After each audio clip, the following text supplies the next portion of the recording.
What's up, YouTube? Listen, family, today I want to talk to you all about where to invest for 2023. Listen, guys, by now you all know that 2022 was probably one of the worst years in the stock market, especially since at least 2008. So what I would like to do for you all today is to kind of guide you on where you might want to look to invest in 2023, understanding that it will be another down year. Let's go ahead and dive into it. Okay, check it out, guys. I have the US sector return for 2022 pulled up for you all. And as you can see, the energy sector, okay, was up 45 or is up 45% on the year, okay? Everything else aside from healthcare and utilities is down on the year. But let's go ahead and unpack some of these things that is down. Healthcare is down 1% on the year. Utility is flat on the year. Consumer staple is down 2%. Industrials is down 6%. Materials is down 9%.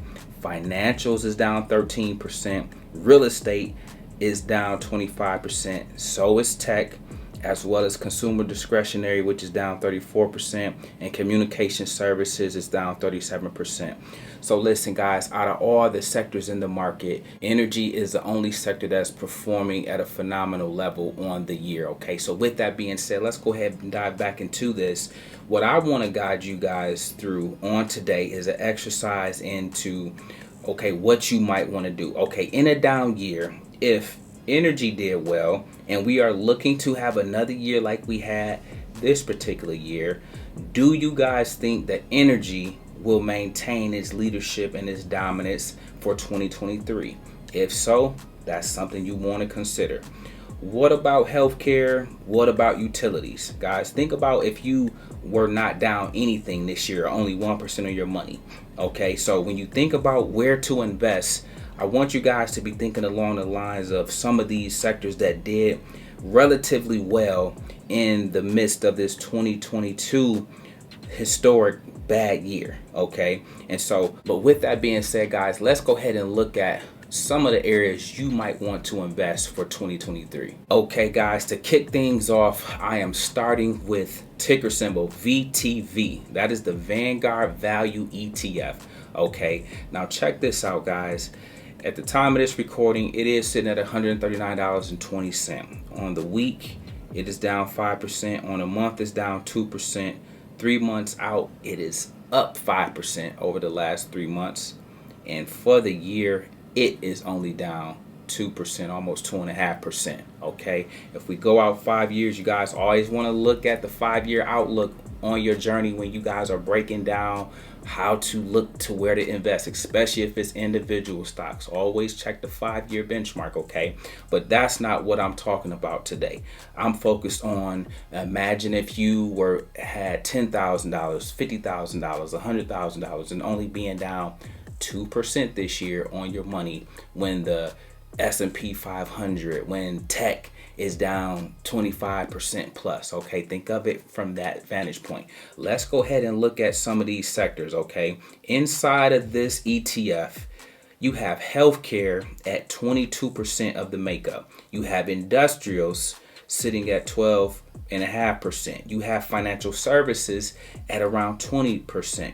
You have energy in here with a decent percent. You have utilities at 5.7%. You have real estate in here. You have consumer cyclicals in here at 2% of the weighting. You have consumer defensive. You also have technology with still a 8% stake in this, as well as communication services at 3%, and then basic materials a little bit above 2.5% down here to close it out. Okay, so look at the makeup of this particular ETF. This is VTV, okay? But now let's go look at the top 10 holdings. And so what I like to do, if you guys don't buy the ETF, which is what I would suggest, okay? However, I'm not a financial advisor. You do you. I just want to lead you guys the right way in terms of things you least need to be looking at and or considering, okay? But with that being said, look at Berkshire Hathaway. It's one of their top holdings. Look at Johnson & Johnson, JP Morgan Chase, okay?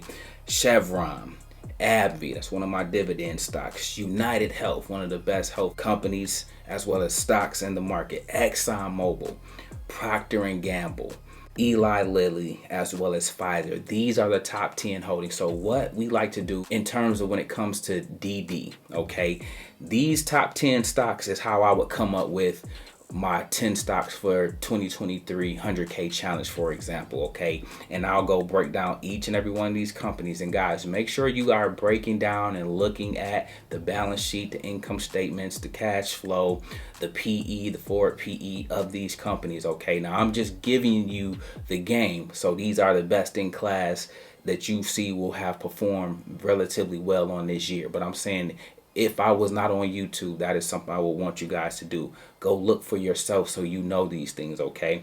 But this is the top 10 holdings of this particular ETF, okay? This is no wonder it performed so well on the year, okay? Now check it out, guys. My next holding for you guys, where to invest for 2023, is the XLI. This is the Industrials Select Sector Fund, okay? Sitting at $97.12. Okay, now check this out. On the week, it is down nearly 6%. A month out, it is down nearly 2.5%. 3 months out, it is up 10%.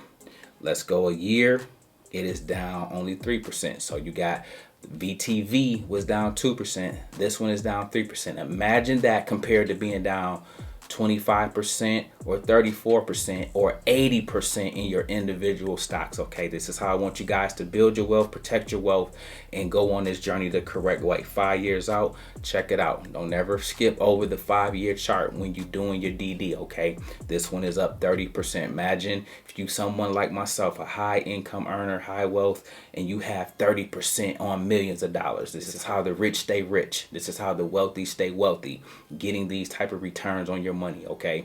And this is truly where the when they sleep we eat, when they panic we pounce come from, okay? When they sleep we eat, because of things like this. Now let's go ahead and unpack what is inside of this fund. Look at the sectors that make up the XLI. You got industrials at 96% of the weighting. You got consumer cyclical with the other 1%, tech, and real estate, okay? Now let's go ahead and look at the top 10 holdings in this one here, guys. And if you expect, like for instance, the Russia-Ukraine war to persist for next year, okay, if you think that still hasn't subsided, you think it's still a little ways to go, you got Raytheon at 5% of the weighting. You got Union Pacific at 4.5%. You got Caterpillar. You got Lockheed Martin. You got GE. You got Honeywell International. You got UPS. You got John Deere. You got Boeing, as well as NG. Okay, these are the top 10 holdings inside the XLI. Okay, and so this is again why this performs so well as a particular sector that will, once again, with the conditions we already been told, 2023 is going to be worse or as bad as 2022. These are some of the areas you guys want to consider being in, okay? Whether you buy the ETF or whether you consider these individual stocks, it's your preference, you to see your portfolio. If you like individual stocks better than the ETF, then you pick from one of these or the last list of stocks I showed you, okay? If you don't want to have to do the DD and you at work or you got a job or you got kids to manage or whatever the case may be, you're just busy, then you just buy the ETF, one or both of these, okay? Something like that is something you can consider. Now you know you got the best in class, you got the top 10 of these best in class sectors, and then boom, you just let the rest take care of itself, okay? But what do? You dollar cost average the same way you would into something like a VTI or a VOO, okay? The game doesn't change. That part of the game is still the same. I'm just trying to position you guys, and I'm trying to help you guys posture and position into the areas that you may want to consider for 2023 in terms of where to invest. Listen, guys, I hope this was helpful, man. It helps to have somebody that can help kind of show you all the way. Please do me one favor. Please like and subscribe if you haven't already. Make sure you join the journey. Make sure you join us for 2023 challenge as well, as I want to show you guys through investing as well as trading how to properly build wealth, how to do risk management, how to make calculated decisions on your journey by building your wealth on one end and learning a skill set that can change your life on the other, okay? Again, join our Discord. That is also linked in the description below. Become part of a positive community that's here to walk alongside you, here to show you the way. We don't have no other agenda but just loving on you, seeing you grow, but more importantly, seeing you win. That's all I care about, guys, okay? I don't have to be here, but you guys make it worth it, all right? With that being said, man, listen, guys, we make videos like this every day, so if you like this one, make sure you check out the next one. Remember, most people see the end result, very few consider the journey, so do me a favor. Don't forget to like and subscribe to the channel. Make sure you guys grab some free stock using my link below, and I'll catch you guys in the next one. Peace.